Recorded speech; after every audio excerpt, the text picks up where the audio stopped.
Hi, I'm Julie Auclair. You're watching Parents TV. During your pregnancy, it's especially important to pay attention to what you're eating. After all, you're providing nutrients for yourself and your developing baby. Now, that means many women have to make some changes in their diet.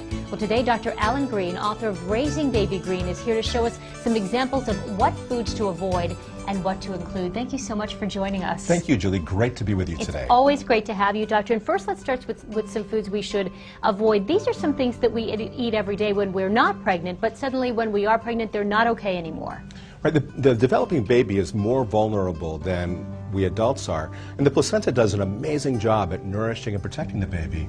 But there are a few things that you have to pay attention to. Okay, fish, number one. Talk to us about which fish we should be avoiding. So there are a few fish you need to avoid because of the mercury and PCB pollutants in there. Things like swordfish and shark, tilefish, king mackerel you want to avoid. Okay. Also, raw fish, raw sushi or raw oysters you want to avoid because of infections. What's okay? There's a bunch of fish that's great for the developing baby and for you. Things like wild salmon, mahi-mahi, bay scallops. And in Raising Baby Green, I have a long list of all the great fish you can eat. Okay, listeria can be very dangerous for a woman who is pregnant.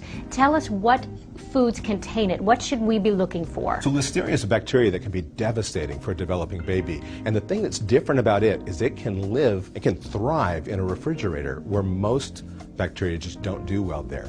So soft cheeses are one place to be concerned about. I would avoid brie, camembert, any soft cheese or any cheese with blue veins in it could have the bacteria in there.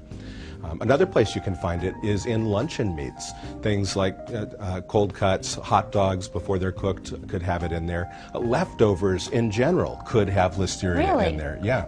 So, as a rule, should a pregnant woman not eat leftovers? So, the thing you can do is as long as it's heated to steaming right before you eat it, it's fine. But I wouldn't eat prepared salads from a deli counter, leftovers, these meats, unless they're cooked right away. So, with other foods, sometimes is it a matter of just, like beef, for example, just cooking them a little bit longer than we normally would to make them safe? That's right. Besides listeria, there are other infections that can be real problems. E. coli, salmonella, toxoplasmosis can be tough for developing babies. So with ground beef, you want to make sure that it's cooked so there's no pink left in the middle. We're showing a burger right now that is pretty rare. Right. That's not okay. Not during pregnancy. Okay. Well done, medium well? You want no pink visible. That's the guideline for ground beef. Okay, what else? And then eggs also, you need to make sure they're cooked so that the yolk and the white is not runny. There are some other sources of raw eggs that we might not think of. Exactly. Things like hollandaise sauce. Right. Cookie dough is another one. A lot of people like to eat raw cookie dough, but that's a no-no when you're pregnant. No when you're pregnant. But okay to cook the cookies. But okay to cook the cookies. Okay. Enjoy the cookies.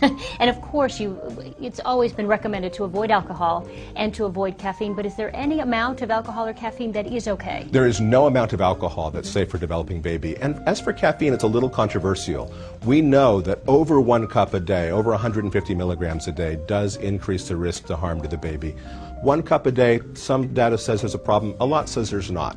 But more than that is certainly not a good idea. All right, let's move on to things that we should be eating and Yes. eating a lot of during our pregnancy. You recommend there's some certain nutrients that you need to have in your diet. Right, during pregnancy, your nutritional needs change because you're building a whole new body inside of you. And there's 4 nutrients, vitamins and minerals in particular, the needs go way up.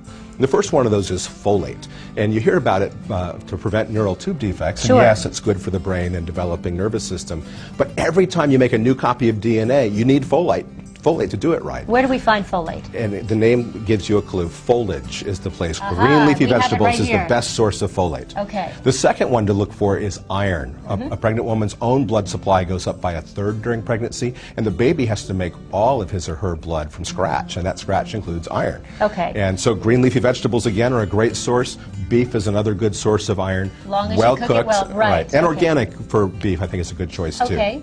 Vitamin B6 is the next one. That it helps in making serotonin and other neurotransmitters that can help moms be happy during the pregnancy and postpartum time. So make sure you get enough.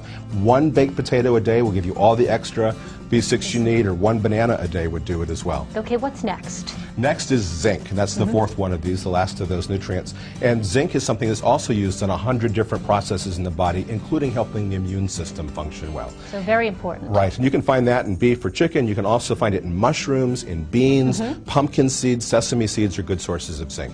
Okay. Now, there are 4 other nutrients that a significant number of American women are not getting enough.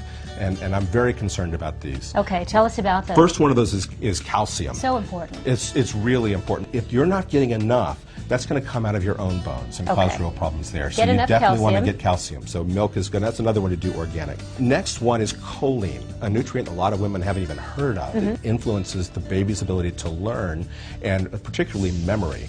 It comes from choline, and many women are not getting enough. Eggs are a great source of choline. Okay, next one. Next one is DHA. Important for everyone, whether you're pregnant or not. Whether you're pregnant or not, but the highest needs in life are during pregnancy, and sadly, it's the time people get the least. Wild salmon is a great place for that, or mahi-mahi is another good source. You can also now get it organic milk with DHA. Okay, now water is important for people to drink every day. 8 glasses of water you hear all the time, but what about pregnant women? Do they need more of that? More water for pregnant women, 3 liters a day is the target to go for. I'd just recommend getting a stainless steel canteen and carrying it around with you. And finally, Dr. Green, how important are prenatal vitamins? Prenatal vitamins are very important throughout pregnancy, but what most women don't know is the most important days are before the pregnancy test even turns positive. So I suggest taking them if you might get pregnant. Okay, if you're thinking about it, start taking them. That's right, and you can get them over the counter wherever vitamins are sold. Good to know. Dr. Green, thank you so much for coming in. Great information you've given us, and if you'd like more details, you can go to drgreen.com, or you can pick up Dr. Green's book, Raising Baby Green. It's in bookstores now. Thanks for watching Parents TV, your source for the best information for your growing family. Thank you for watching Parents TV, our families, our lives.